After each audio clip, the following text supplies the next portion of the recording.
favor. Pessoal, esse é o Jadiel, nosso professor do curso de DP2.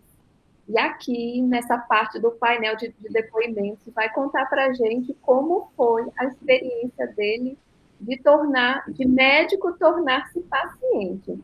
Não é uma vivência fácil para o médico. Para o médico é muito difícil estar desse outro lado, da vivência do adoecimento, de tornar-se paciente, não é fácil. Ainda mais nesse contexto, né, da Sim. pandemia, do Covid e de todas as particularidades, né, dessa doença e do medo, né, do agravamento, da mortalidade. Como é que foi tudo isso, Jadiel? Partilha um pouquinho conosco. Primeiramente, queria agradecer, né, e a oportunidade de estar podendo compartilhar esse momento. Eu, como professor substituto de vocês, a gente vai se encontrar em outros momentos durante a disciplina, né, na modalidade online, mas hoje a gente está aqui para compartilhar uma experiência pessoal, né? Eu acho que a visão de nós, enquanto professores, quando pensamos nesse espaço, foi de eu ter a oportunidade de falar um pouco dessa troca de papéis, né? Que é quando você sai do lugar de médico e passa a ser paciente, como foi esse processo para mim, assim. Eu já começo falando que ouvindo o depoimento de Rodrigo já, né, já me mobilizou emocionalmente, assim. A Covid, eu tive Covid, é por isso que eu tô aqui falando um pouco sobre essa experiência. Eu tive Covid grave, né? Eu passei pela UTI, não precisei de ventilação mecânica, mas passei alguns dias na UTI, precisei ficar dias internado. Então, assim, eu tive um quadro grave, mesmo sendo jovem, sem nenhuma comorbidade. Né? E eu aí até fica como um alerta, né? Porque a juventude às vezes acha que é imortal, né? O adolescente, o jovem acha que é imortal, mas não é bem por aí. Eu sou jovem, né? Eu posso dizer, hoje eu tenho 34 anos, sem nenhuma comorbidade clínica e fiz um quadro grave com necessidade de ir para UTI com o meu pulmão 50% tomado pela Covid. Então, ouvir Rodrigo falar em UTI, na experiência de contar a notícia, a relação que ele teve com esse processo, ele mesmo sendo psiquiatra, tendo que retornar para a posição de médico. Aí ele falou assim: eu não tive TEP, não sei se eu vou ter. Eu também acho que eu não vou ter TEP, porque hoje eu trabalho muito isso em terapia, mas eu confesso que ainda é muito traumático para mim tocar nessa ferida, falar sobre esse assunto. Porque era uma coisa que que fiquei na minha cabeça pensando, né? O que é que eu vou trazer para compartilhar, assim. E aí eu fiquei pensando várias coisas sobre esse lugar que eu fiquei, né, nesse momento quando eu adoeci, sendo médico e ao mesmo tempo, naquele momento eu não era mais médico, eu era paciente, né? A minha profissão era medicina. E uma das coisas que eu percebi que a gente é muito acostumado a ter é controle da vida. A gente, quando é médico, quando a gente se forma médico, a gente é treinado a controlar os parâmetros. Então, a gente é treinado a saber, por exemplo, colha a anamnese, sua primeira anamnese tem que ser perfeita, você tem que conhecer a vida do paciente toda, você tem que saber uma hipótese diagnóstica, tem que saber os exames que vai pedir. Né? A gente é treinado cognitivamente para que no final do processo da formação médica a gente consiga controlar a vida na maioria dos seus parâmetros, se possível.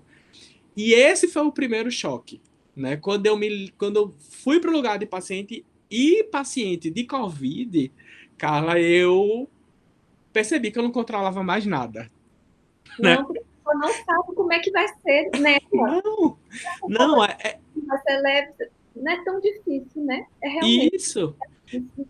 é, Não ter controle, de não saber o desfecho, né? é muito angustiante. E assim, quando eu recebi o diagnóstico da Covid, né? Aqui em casa, os dois pegaram a Covid.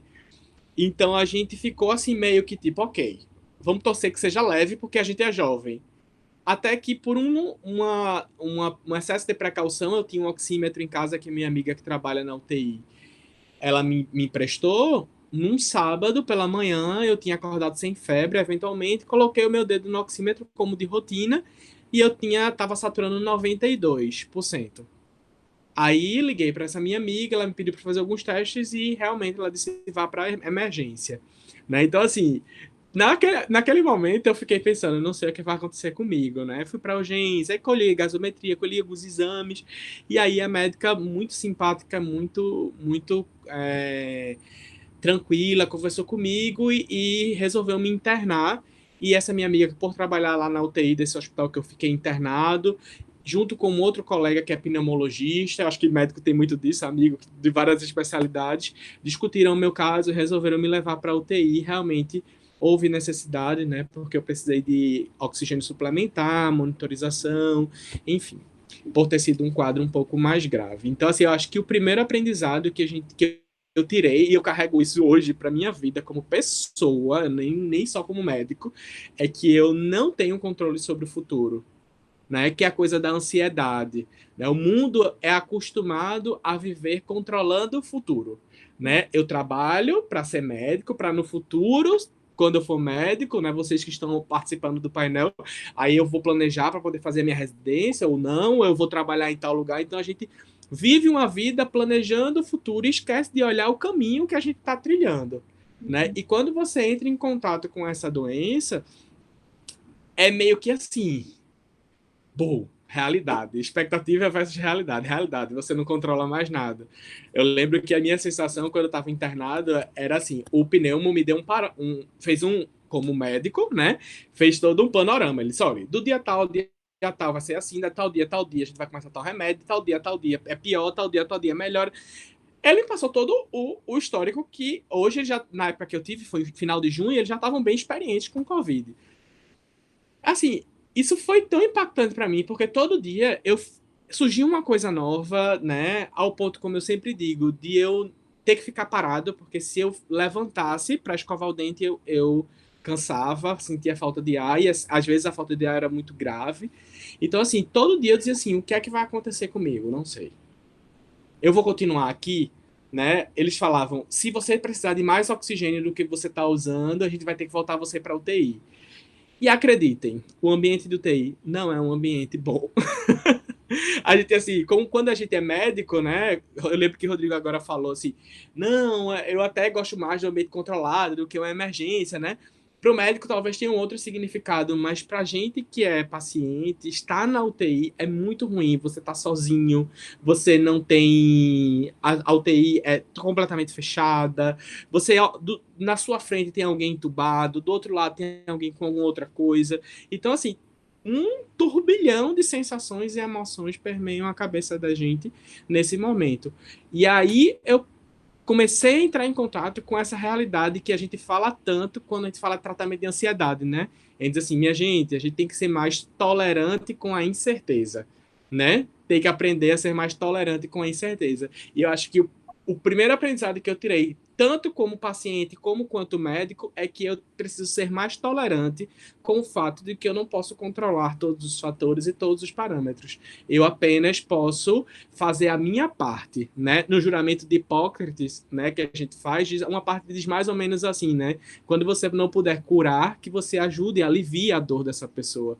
Então, às vezes, a gente se fixa no curar e esquece que, às vezes, se você já aliviar a dor daquela pessoa, você já fez muito por ela. Que rico, Jadiel, obrigada. E me fez pensar aqui muito no assunto que eu até fiz uma aula em forma de vídeo, introduzindo para os alunos a questão da necessidade do autocuidado do médico, né? Como que isso, a gente não pode descuidar desse aspecto, né? De estar se cuidando emocionalmente, principalmente, mas de forma física também, né? Uhum. Como isso é indispensável. Que interessante você ter assim, trazido aí a fala de, né, que trabalha em psicoterapia, que trabalha essas questões, porque isso é indispensável, não É é? totalmente indispensável. Carla, assim, se eu pudesse dar um conselho se para os alunos, para as pessoas, eu diria assim: cuidem de vocês mesmos, né? Não sei se você concorda, mas a pandemia trouxe uma coisa, pelo menos trouxe algumas reflexões, mas uma delas é que a gente estava correndo demais. Uhum. A vida estava muito corrida e a gente precisava parar. E a pandemia veio e parou a gente, disse assim: agora você vai parar. Ou você para ou você morre, literalmente. né? E a gente foi obrigado a parar. E quando a gente parou, a gente começou a entrar em contato com o nosso autocuidado. Poxa, como é estar sem ter aquela rotina alucinante? Por exemplo, de um estudante de medicina que chega às 7 horas da manhã na faculdade, sai 7 horas da noite, vai fazer trabalho, dorme meia-noite, acorda, chega. E aí a pandemia faz assim: não, agora você vai olhar para você. Porque a Uhum. única coisa que você pode fazer é se olhar, é se cuidar. Como é que você se cuida? E aí muita gente entrou em parafuso, né? Porque, tipo, eu não sei me cuidar, eu não sei o que é viver comigo mesmo. É aquela companhia que a gente fala sempre, a melhor companhia tem que ser você mesmo. Mas a gente nunca convivia com a gente mesmo, né? A gente sempre precisava de um outro para poder complementar a nossa satisfação pessoal. E aí a Covid fez assim, agora é você e você mesmo. Né? Quando eu estive doente, era Jadiel e Jadiel. Eu tive a oportunidade de ter acompanhante durante todo o processo. Inclusive, minha amiga, ela me acompanhou, ela largou o plantão, ficou de acompanhante na UTI comigo. Mas, assim, a todo momento eu estava entrando em contato com o imprevisível e com o fato de que eu tinha que começar a lidar comigo. E quando você sai, aí você diz assim: eu tenho que me cuidar. Vamos aprender algumas coisas com essas situações difíceis, né, Carla? Fechou com chave de ouro, que eu realmente acredito também nisso, né? Quanto é indispensável. E tem uma coisa que, desculpa, que me veio à cabeça também, não sei se vai fazer parte, mas assim, a importância da relação médico-paciente. Foi a segunda coisa que me veio muito em mente, porque quando a gente é médico, a gente sabe da importância, mas às vezes a gente, por exemplo, vai passar visita, não tem horário para passar visita, vai qualquer hora, né? É diarista, mas encara a diária de uma maneira diferente. No plantão, não se preocupa como você vai comunicar uma notícia. E assim, para mim, era um momento dourado quando o meu médico abria a porta.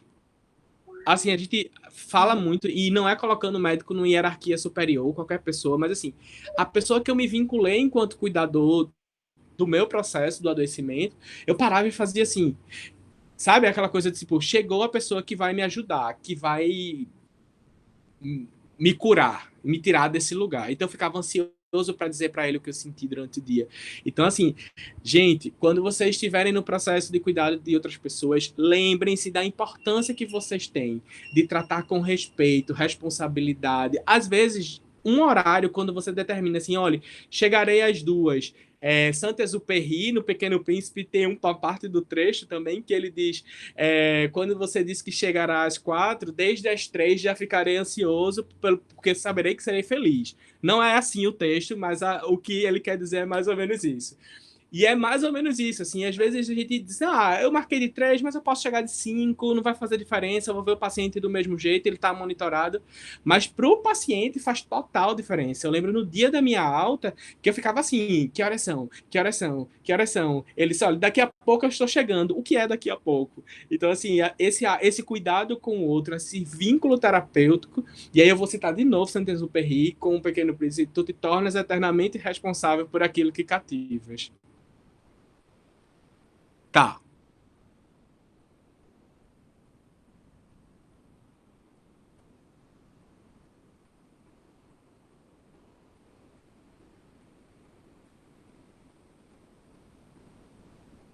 voltamos. E aí é isso, assim, a gente tem esse cuidado que a partir do momento que você vincula com a pessoa, você se torna responsável por ela. Mais do que eticamente, mais do que profissionalmente, você se vincula, você se torna responsável emocionalmente por esse processo. E é por isso que a medicina fez essa reforma no currículo e coloca esse eixo humanístico para a gente enquanto estudante de medicina, porque ela reconhece que não adianta você ser responsável ética e profissionalmente com o paciente se você não for responsável emocionalmente com ele, se você não tiver a noção da importância do vínculo terapêutico no tratamento. Quando meu médico saiu, eu me sentia melhor. Para você ver.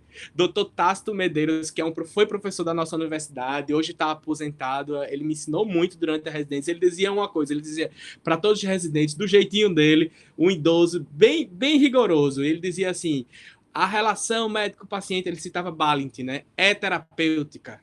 O médico é o remédio. né? Então, a gente começou a introjetar a importância, e quando eu virei paciente, eu disse, poxa, não é que é verdade mesmo?